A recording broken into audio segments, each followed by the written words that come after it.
¿Usted ha visto algo raro en una radiografía? Algo raro. A ver, de tantas cosas que he visto, ¿a qué llamas algo raro? ¿De una fractura o algo que me asombre que no sea normal? Algo que no sea anormal, que no sea normal. Ajá. Que no sea normal. Un niño que se trae una moneda, eso es algo que tú dices, wow, como a estas alturas un niño pueda tragarse una moneda. Entonces se aloja en el estómago y hay que hablar con toxicología para que expulse la moneda. Ok. Cosas así. Ajá. Aquí Mailén, que creo que fue la que levantaste la manito. Sí, profe. ¿Usted ha trabajado en otro país o sea, fuera de donde está usted? No, no. Y sí, ¿no? Ok. Diana creo que levantó aquí la manito. Sí. ¿Por qué decide ser radiólogo y qué es lo que más le gusta de la radiología? Lo que me apasiona es fisioterapia, pero por cosas de la vida, primero estudié una especialidad que era radioterapia y medicina nuclear. Muchos años aquí estaba de paro lo que eran los técnicos radiólogos y por necesidad de servicio en la UCB se creó un grupo de, en este caso, de estudiantes para estudiar radioterapia y medicina nuclear y ocupar ese espacio para los pacientes con cáncer. Luego hice, como quien dice, un trampolín y estudié radiología y ahorita, bueno, se pudo hacer la licenciatura, pero siempre me gustó fisioterapia, pero cuestiones de la vida no estudié fisioterapia en su debido tiempo, sino a lo largo de los años. Ok. Guadalupe González. Hola, Ajá. mi pregunta es, ¿qué es lo más traumático que ha experimentado tanto en lo radiólogo y fisioterapia? Lo más traumático que he experimentado en ambas, a ver, déjame pensar, en radiología. Bueno, puede ser que no te salga la imagen, pero eso te lo va dando la experiencia. Ahorita ya puedo decir, gracias a Dios, llega un paciente politraumatizado y tú dices el protocolo, cabeza, tronco, extremidades, haces todo digamos, el protocolo de los estudios y todos salen y no tienes que repetir. Entonces, quizás lo traumático es eso, repetir una imagen y el paciente lo ves que respiras, que se te va y tú dices, gracias a Dios para la edad que tengo, no me preguntes la edad, el tiempo que tengo de experiencia, no se me quedó ningún paciente en la camilla donde hacía el estudio radiológico, pues como tal. Y en fisioterapia, recuerdo, te puedo decir, en pasantía con los niños con problemas neurológicos, ya que yo venía trabajando con pacientes, digamos, niños con cáncer, después de 2 años trabajar en el hospital de niños, y entonces en pasantía como que se te devuelve otra vez el cassette a trabajar con niños neurológicos. Eso es lo más traumático respondiéndote a tu pregunta. Ok. Denise Martínez. Denise. Sí, profe. Ajá. Bueno, mi pregunta es cómo hace un diagnóstico, bueno, en radiología. Ajá. ¿O en qué se emplea para hacer un diagnóstico? Repite, disculpa. Sí, ¿en qué se emplea para hacer un diagnóstico en radiología? ¿Cómo hacen un diagnóstico en radiología? O sea, Sí, tú cómo haces un... ajá, ¿cómo se hace un diagnóstico en radiología? ¿Cómo se hace un diagnóstico en radiología? Pero después que se ve la imagen, casi siempre, es buena la pregunta que haces, porque haces la imagen, por decirte algo, una radiografía de mano, o de codo, o de hombro, y el paciente aquí, no sé allá, pero aquí pero ¿qué ve? ¿Qué tengo? Ya va, pero el protocolo es que el médico es el que te dice, tú lo puedes hacer, tú puedes dar el diagnóstico, pero el protocolo es que si ya viene con una orden médica, es que tú hagas la imagen, salga bien la calidad de imagen, para que el médico sea quien le diga cómo o qué es lo que tiene. Pero es eso. Yo pudiera dar el diagnóstico, pero aquí el protocolo es no saltarlo, sino que sea el médico. Aún siendo licenciado, siempre se va a respetar los protocolos. Correcto. Samuel, tu pregunta. Hola, buenas tardes. Mi pregunta es si usted lleva alguna especie de cuidado ante la presencia de radiación. Mira, normalmente el paciente entra, yo cierro una puerta aplomada, coloco lo que va a recibir de radiación según la exposición, ¿ok? Y no amerita que me coloque en este caso, quizás si tienes conocimiento, un peto o un protector de gónadas o de tiroides. No, eso se utiliza solamente en quirófano, con un arco en C que se llama el equipo. Pero como yo trabajo solamente en emergencias, no tengo que tener una protección como tal directamente con el paciente, porque yo cierro una puerta aplomada y el paciente es el que recibe, digamos, la radiación. Ok, eso que nos dijiste es nuevo de lo que mencionaste, ¿no? Con respecto a lo que se coloca, ¿no? Dijiste que se llama ¿qué? Peto. Un peto es un material, imagínate como un delantal, ¿sí? Ajá. Pero aplomado, que por dentro lleva un material o aplomado o varitina, se le llama. Varitina es lo que viene reemplazando el plomo, ¿ok? Eso debe pesar como unos 3 kilos, va a depender la casa comercial, y te va a proteger a la hora de tú hacer un disparo, ya sea, le llamamos así disparo, la exposición de rayos X, ya sea un paciente en terapia intensiva, a distancia, debe haber un paral que te protege aparte del peto, pues. Perfecto. Y de un protector de tiroides, todo depende. Ok, mira, eso no lo habíamos visto nosotros. Ok, Bueno. Mailén. Sí, bueno, usted como menciona que ya lleva muchos años en esto, ¿cómo, no sé cuánta diferencia haya del cuidado o de la protección tanto del uniforme o del área donde se toma la radiografía? ¿Qué tanto ha diferenciado en estos años? O sea, ¿qué tanta diferencia hay? ¿O si sigue siendo la misma? ¿O ha mejorado? O no sé. Mira, tengo entendido que sí debe haber una diferencia. Tengo entendido porque aquí en nuestro país todavía no ha llegado ese material de quizá avanzado, pues.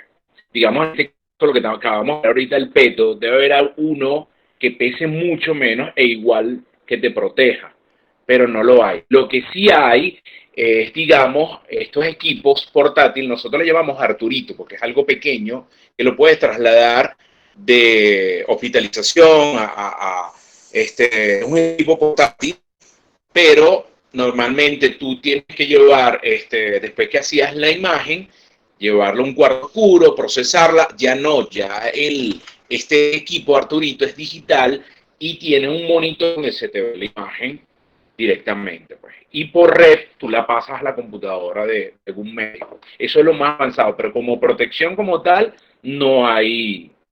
Inclusive, al tiempo que yo tengo, no he conocido unos lentes que te proteja la vista. Ya con eso te digo todo. Ok. Ahí, bueno, vamos a que pregunte Idali y después yo te hago una preguntita ahí. Idali.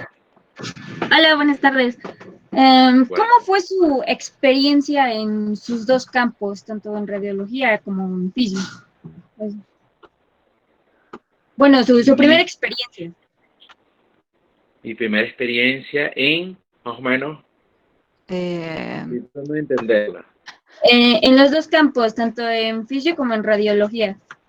Claro, pero en contacto con el paciente, con el servicio, ahí especificas un poquito, Idali, la pregunta. No sé, pues así en general, porque No sé cómo fue. Bueno, es que acuérdate que hay muchos estudios. Tenemos la radiografía simple, tenemos la tomografía, tenemos la resonancia y el ultrasonido. Las rayos X simplemente, ¿qué vemos en rayos X? Hueso. ¿Qué vemos en tomografía? Hueso, porque tomografía también va a ser por radiación. Simplemente lo vemos en cortes tan pequeños que pueden variar desde 8 cortes hasta 128, según la calidad del tomógrafo, cortes por milímetro, y entonces nos va a dar un detalle mucho más preciso y más exacto de la lesión. Okay, hay detalles que vamos a ver en una tomografía que no podemos apreciar en una rayos X convencional.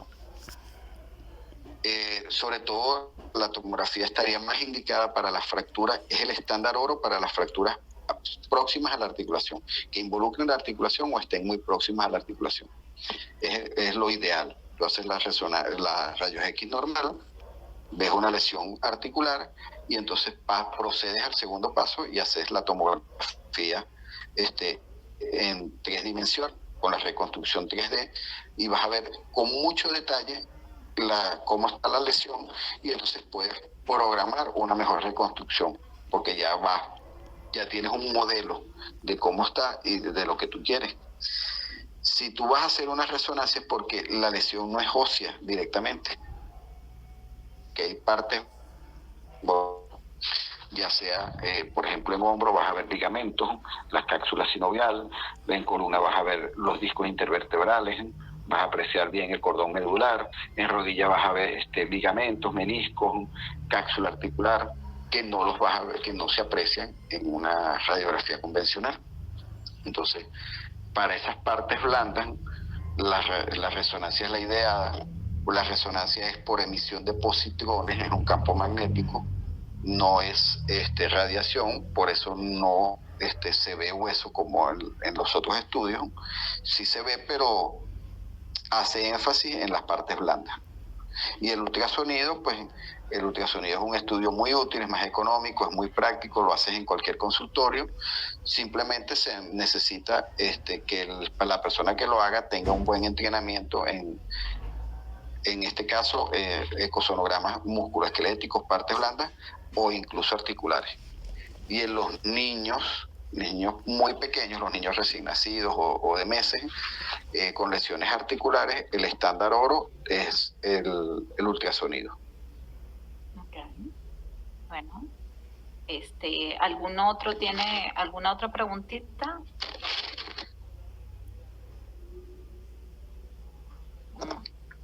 Yo veo que no. Bueno, entonces para ir cerrando acá, bueno, primero te agradezco que hayas aceptado la invitación. Estoy invitando. Cuando quieras, tú me dices, con mucho gusto. Bueno, no sé si pues tu número telefónico pues se los facilito si alguno de ellos se interesa. Pues. Sí, no hay ningún problema en que me pasen mensajes, me escriban, y mi correo, puedes darles mi correo, mi número de teléfono, y cualquier duda, cualquier pregunta o cualquier apoyo, con mucho gusto. Claro.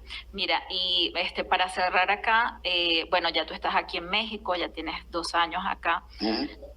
Sí me gustaría que les dijeras desde tu experiencia, porque ya yo le he hablado la mía como fisioterapeuta, ¿cómo ves aquí el traumatólogo y su relación con el fisioterapeuta?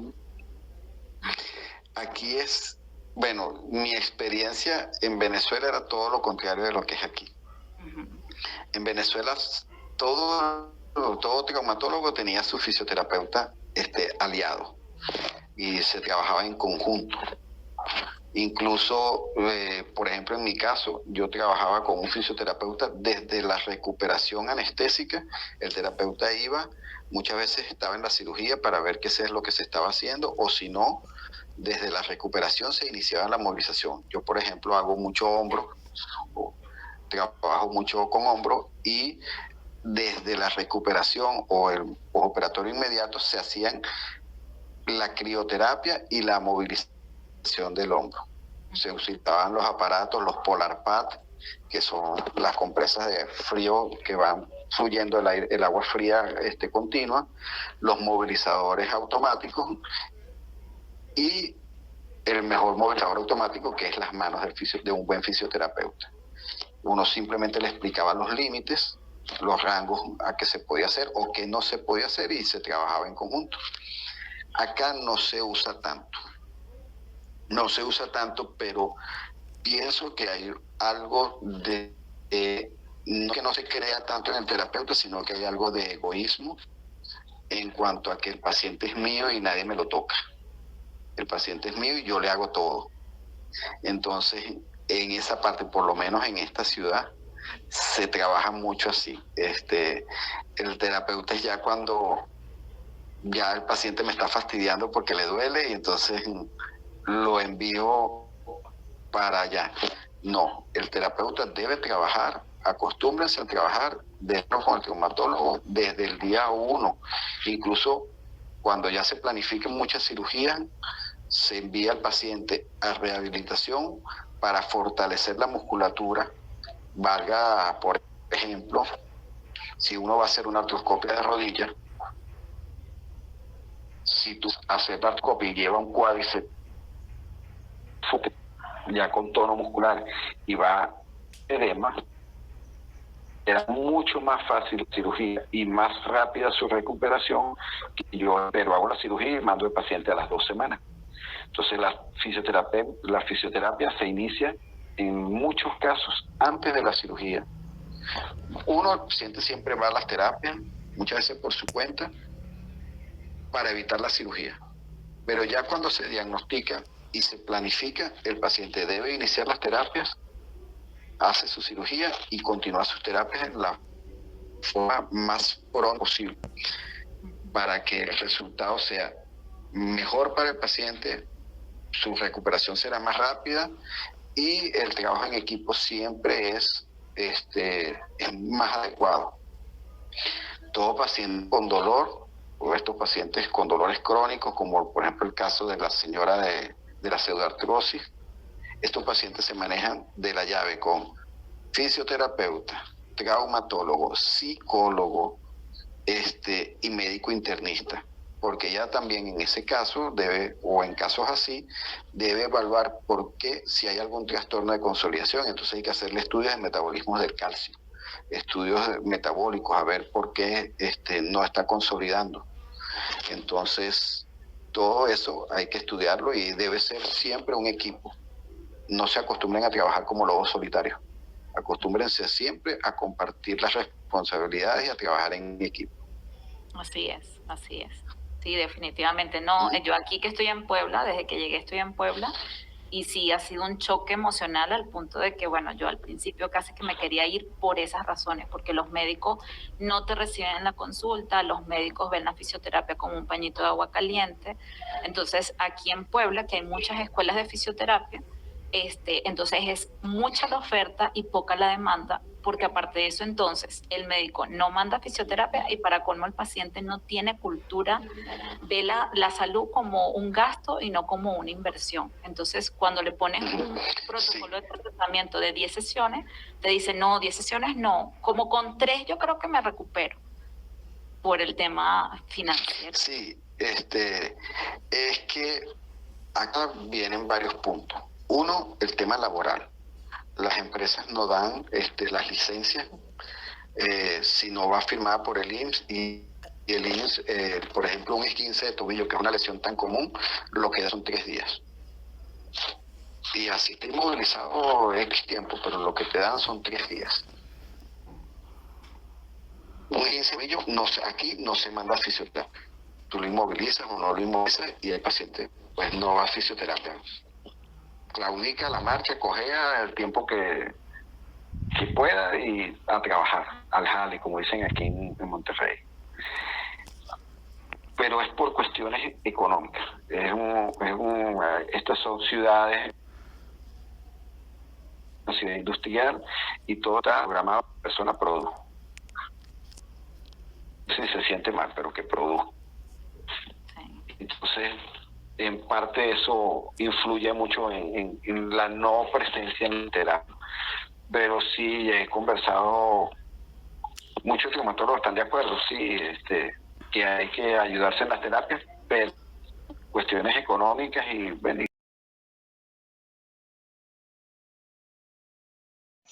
Estamos evaluando el tendón del supraespinoso.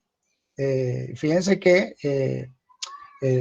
ese tendón que está señalado ahí con la flecha anaranjada está entre lo que aparece como el acromion y la cabeza humeral, ¿correcto? Y si vemos esa estructura, ese tendón que está allí, donde las zonas que están señaladas entre las flechas, vemos que la imagen que está allí es diferente al resto de la estructura. ¿Ok? Ahí estamos viendo un patrón, eso que está entre las flechitas, un patrón hipoecoico. Hipoecoico porque son pocas ondas que regresaron, no hay estructura que hizo impedancia y no llegó nada. ¿De acuerdo? Eso es una zona que nos habla de un pequeño desgarro sobre el tendón. Fíjense que el resto del tendón se ve hiperecoico, se ve de repente más uniforme. No sé si lo pueden identificar, me siguen en la imagen. Es aquí donde muestro la flechita, ¿no? Exacto. Eso ahí es una ruptura del tendón. Fíjense que todo el tendón es como esa ceja que está por encima de esa línea que define la cabeza humeral. Donde dice cabeza humeral hay una línea blanca, ¿de acuerdo? Esa es la cabeza del húmero y por encima está esa ceja que es el tendón, eso que está allí. Eso debería verse normalmente como está al extremo derecho. Aquí y aquí, ¿no? Correcto, a ese extremo que está ahí. Un tendón normal se ve con esa imagen hiperecoica uniforme. Esa zona hipoecoica nos habla de que ahí hay una ruptura, es decir, el tejido o un desgarro, esa zona está vacía, no hay tejido que generó impedancia y devolvió eco, entonces ahí estamos hablando de una pequeña ruptura del tendón del supraespinoso. Si vemos en la parte de la derecha, donde dice acromion, esa bolita que se ve ahí es parte del acromion. Y recordemos que cuando el húmero se mueve, ese tendón del supraespinoso se mete debajo del acromion. ¿Ok? Esta es una vista colocando el transductor anterior. O sí, sea, en esta forma, coronal. ¿Ok? Okay. Ajá. Estamos picando la cabeza del húmero de esta manera. Estamos en un corte coronal aquí. Ok. ¿No? ¿De acuerdo? Muy interesante la evaluación del hombro porque nosotros con el transductor colocado podemos pedirle al paciente que mueva el brazo y nosotros podemos ver ese desplazamiento que hace el manguito rotador, el supraespinoso por debajo del acromion y eso incluso nos da a nosotros poder identificar si realmente existe o no un pinzamiento real sobre el tendón. Porque cuando hay un pinzamiento se ve perfectamente cómo el tendón se arrucha o sufre en el desplazamiento y ahí podemos nosotros saber si existe o no realmente un pinzamiento. Recordemos que el pinzamiento es una lesión que se ocurre de forma dinámica cuando movemos el brazo. Lamentablemente, por mucho tiempo, las evaluaciones de imagen eran todas estáticas y sospechábamos del pinzamiento justamente por la evaluación clínica. Hoy, gracias a la ecografía que la podemos hacer dinámica, podemos corroborar si realmente hay o no un pinzamiento. ¿Okay? Es una ventaja que tenemos. Entonces, fíjense, si vamos de abajo hacia arriba, cabeza humeral, fíjense cómo la línea blanca que vemos allí es hueso. Fíjense que se ve blanca porque el hueso no absorbe la onda de ultrasonido y el rebote es 100%. Por lo tanto, vemos una línea bien definida, blanca totalmente, porque la onda no penetra, sino que hay una reflexión inmediata de las ondas que llegan y por eso se dibuja de manera perfecta esa línea. Posterior a eso, más arriba está el tendón del supraespinoso. ¿Pero sería todo esto o solo este pedacito que está Ese acá? pedacito que está ahí, que incluso está delineado, porque más arriba hay otra estructura que se ve como líneas, eso pudiera ser parte de la bursa subacromial. Ok. Ok, o incluso parte del músculo deltoides, ¿de acuerdo? Okay. Generalmente, en un estudio ecográfico, las bursas solo se ven cuando están inflamadas. Se ve en una zona hipoecoica, llena de líquido. Está inflamada y las bursas se pueden identificar cuando están lesionadas. Cuando no están lesionadas, es un tejido más allí que se confunde con el resto de los tejidos y no identifica ninguna característica importante o relevante. Entonces, cuando están inflamadas, se ve eso oscuro, lleno de líquido y podemos ver, bueno, ahí la boca está inflamada. ¿Ok? Okay. Entonces, fíjense cómo cada estructura tiene una forma, una línea que divide o una línea limítrofe entre una y otra, que podemos diferenciarla, y cuando nos ubicamos anatómicamente, inmediatamente podemos reconocer la estructura. Cuando nos ubicamos anatómicamente, desde el punto de vista espacial acá, y lo que estamos evaluando, ya lo que nos queda es identificando, mira, esto es esto, aquello, esto es aquello, y eso es con práctica. El conocimiento lo tenemos. Lo que ahora queremos es que afinar un poco la visión y armar dentro de lo que ya sabemos de la anatomía, lo que estamos viendo en la imagen. Ok. ¿Alguna otra pregunta sobre esta imagen? Chicos, ¿tienen alguna otra pregunta? Es que estos niños no hablan. De hecho, yo doy la clase y estoy bla, bla, bla, bla, bla, y ellos ni dicen nada. Hablen. Digan. Pregúntenme. Sí, lo que es ultrasonido, yo le respondo, no hay problema. A ver, Adriana volvió a levantar la mano. Dime, Adriana. A ver. Pues como tal, no de la imagen, pero sí, siguiendo con el tema. Bueno, hay 3 tipos de transductores, que son el convexo, el lineal y el sectorial. Y nos habían comentado que también había transductores especiales. Y quería saber para qué se utilizaba el transductor volumétrico, creo que así se llamaba. ¿En qué, para qué se ocupa o en qué caso sirve ese tipo de transductor? Bueno, fíjate, no lo he manejado. Sin embargo, cuando hablamos de volumétrico, muy probablemente es un traductor que nos permite hacer una reconstrucción en 3 dimensiones de la estructura que se va a evaluar. ¿De acuerdo? Y eso nos permite hacer una medición más precisa de la estructura que estamos evaluando, ¿verdad? Porque sí existen traductores que nos permiten hacer la construcción en 3D. E incluso hay equipos que te sacan la estructura, te la construyen, e incluso tú puedes con el equipo darle vuelta a un lado, vuelta al otro, para arriba, para abajo, haces todas unas mediciones, puedes hacer una evaluación muy, muy precisa, y muy probablemente estos traductores para volumetría sean los más óptimos para este tipo de estudios. No lo conozco, no lo he manejado, pero una vez lo vi esa construcción estructural, y recuerdo que había una serie de elementos muy específicos, entre ellos el traductor, para poder hacer esa imagen en 3D construida, que incluso le podía, como te digo, dar la vuelta y jugar con ella y verla arriba abajo y todo eso. Bueno, fíjate que ahorita con esto que explicas me sale otra pregunta. Tú tienes ahí el equipo de ecografía. Sí. Ese mismo equipo, cambiando el transductor, ¿tienes la imagen o las ecografías? O sea, cada equipo de ultrasonido tiene su equipo como tal. Por ejemplo, si es el convexo, pues viene para convexo, el de ecografía. Sí, va a depender de los tipos de estudios que se hagan, ¿no? Hay eco de partes blandas, ecografía musculoesquelética, ecografía Doppler, y cada uno de ecografía cardiovascular incluso. Entonces, para cada tipo de ecografía existe un traductor específico, y los equipos traen una tarjeta que es la encargada de poder procesar la imagen según el traductor y según el sistema que estás evaluando. Por ejemplo, yo con un traductor lineal, por ejemplo, yo lo puedo poner el corazón y puedo ver ahí someramente el corazón moviéndose. Pero como no es cóncavo, no tengo la profundidad para poder ver el corazón completo. De manera que con un traductor lineal no puedo hacer ecografía cardiovascular. Pues. ¿Okay? Entonces, y el equipo trae una tarjeta, digamos una tarjeta madre, que permite la ecografía, en este caso cardiovascular o en este caso musculoesquelética. No sé si han visto algunas características de los equipos que traen abajo donde están los traductores. Cada traductor es un enchufe que entra en una sección, y cada traductor es para cada estudio que se va a hacer. Estudio de partes blandas, estudio de órganos, estudios vasculares, estudios musculoesqueléticos. Entonces, cada uno de ellos tiene un traductor específico para cada estudio. En eso se diferencian los traductores.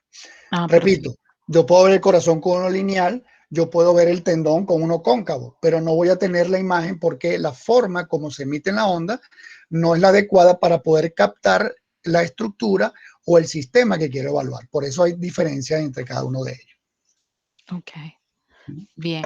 Aquí volviendo a la imagen,